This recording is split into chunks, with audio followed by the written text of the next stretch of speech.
I just saw this. And by the way, how are you, America? Friday, we keep the foot on the gas pedal. I just saw this. Washington Free Beacon. Thomas Katanaki. Bernie Sanders reports $80,000 splurge on private jets as he condemns America's oligarch form of society. I'm sick of these Marxist bastards who attack wealth and yet acquire wealth or favors all the time. I'm really sick of it. Sanders' campaign has spent more than $500,000 chartering jets this year. Chartering jets all over the place. I flew back to Virginia from Florida with my wife and my mother-in-law. And as we were getting on the plane, you know who was getting on the plane right in front of us, Mr. Producer? Donald Trump Jr. and the Secret Service. He was sitting in row 16. We were in row 25. Now, that's not to say that they don't have private jets and so forth and so on, but he doesn't preach Marxism and socialism either. No, he doesn't. So to me, this is infuriating, this guy, Bernie Sanders. He's using campaign money. He spent more than $500,000 on chartering jets this year. You know AOC does the same damn thing. Senator Bernie Sanders' campaign spent $78,371 chartering private jets between July and September, according to federal campaign finance disclosures submitted Wednesday. Just a few hours later, Sanders lamented that the United States is increasingly becoming an oligarchical form of society during a CNN town hall meeting. Continues the campaign's pattern of spending lavishly on private air travel. During the 6 months prior, friends of Bernie Sanders, all three of them, spent more than $450,000 chartering jets.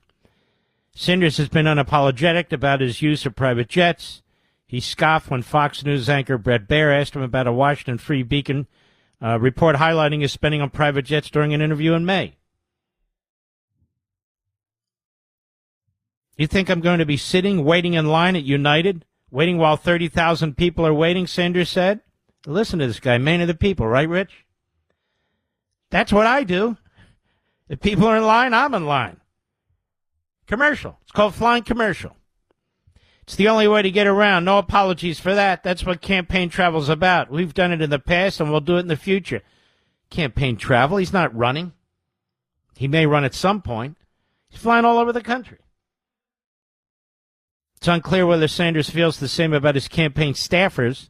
The same day his campaign paid the firm NJet $33,371 in August.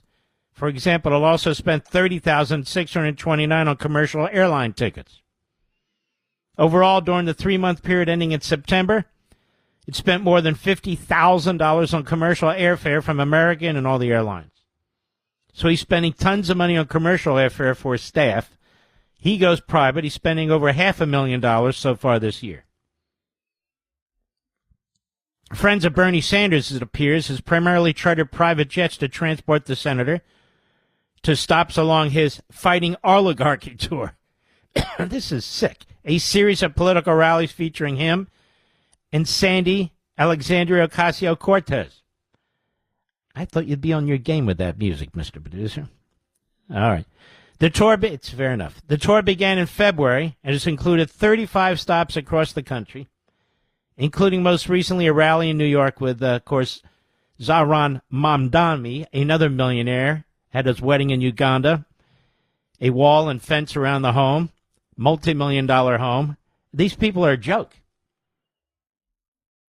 The revelation also comes as lawmakers remain in a stalemate over the ongoing Democrat-led shutdown. We're going to fight for federal employees, Sanders said when asked about the impact shutdown he supports has had on government workers. So they shut it down, quote unquote, and then they say they're defending government workers. That's the way it works. So Bernie Sanders is spending enormous sums of money on private charter air flights for the reason he says. You think I'm going to wait with 30,000 other people at the airport? I'm not going to do that. And he won't wait for health care when you're standing in line once the government controls that, ladies and gentlemen. or the food lines. He won't be in any line. He's a Maduro. He's a Castro. He's a Xi. That's what he is. He's a commie. And by the way, that's not a pejorative. He's a commie. I mean, how many people went to a Stalinist kibbutz? You really got to work at that. I never even heard of them before.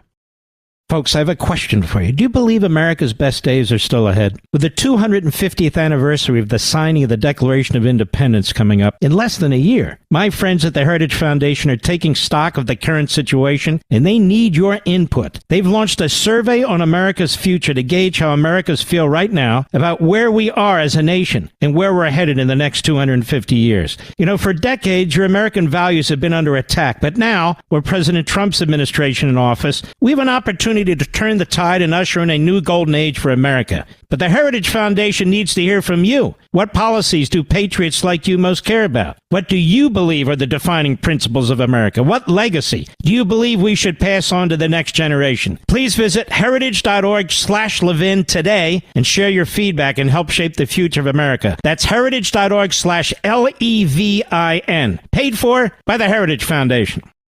We're going to get into this debate last night.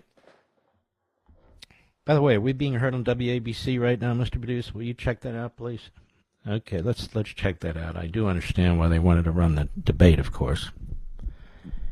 And Mondami is a liar. That's what I get out of it. A full-fledged, full-throated, lying SOB. That's what it is. But you know what? I was listening, and I don't always. I think it was around 10 a.m., Speaker Johnson at a press conference. I said to myself, wow, this guy, he's hitting it out of the park. He's absolutely hitting it out of the park. In many ways, he sounded like me with the accurate nomenclature for these people, Marxists, Islamists, and all the rest. He was just killing it. And many of you didn't hear it because you're at work or you're doing other things, so I want to play some of this for you. I've never played it for you before. It was just fantastic. So we'll do some now and some after the break, but let's take a listen. This is Speaker Mike Johnson at a press conference today. Cut 10, go.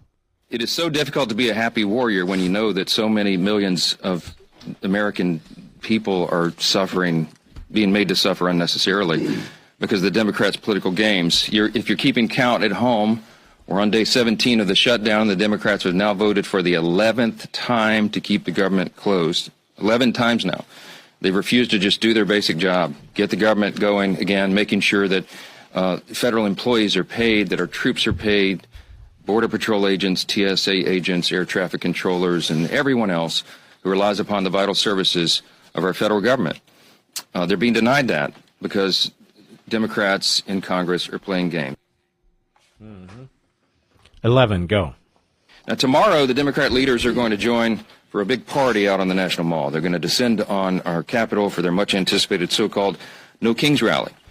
We refer to it by its more accurate description, the Hate America rally, okay? And I'm not sure how anybody can refute that. If you think about what's going to happen here tomorrow, you're going to bring together the Marxists, the socialists, the Antifa advocates, the anarchists, and the pro-Hamas wing of the far-left Democrat Party. That is the modern Democratic Party. That's where they've gone. And the Hate America rally is the common theme among all those groups. Listen to the language they use themselves.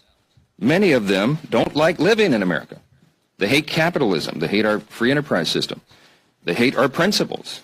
They hate the ideas that we come in to work every day to fight for, to preserve, in the greatest nation in the history of the world. They hate the idea of individual freedom and limited government. They hate the idea of the rule of law. They fight against it all the time. They hate the idea of peace through strength. They lobby against it all the time. Individual freedom, limited government, the rule of law, peace through strength, fiscal responsibility, free markets, human dignity, the things that lead to human flourishing, the things that made us the greatest nation in the history of the world. They're opposed to law enforcement. They're opposed to military. And their votes show it over and over. That's the collection of voices that you'll hear tomorrow that the Democrats will go out and raise their hands with and cheer with. And some of these people are so blinded by their hatred of President Donald Trump that they can't find one reason to celebrate America or all that we've accomplished and continue to accomplish under this new administration. Look, the Democrats, none of this is spontaneous. It's never spontaneous. It's like the communist rallies of old. You know, they pay people to show up at events, pay people to riot. None of this is spontaneous. It's all planned. It's all plotted, and then the media pretend that it is. But we'll get to the bottom of this.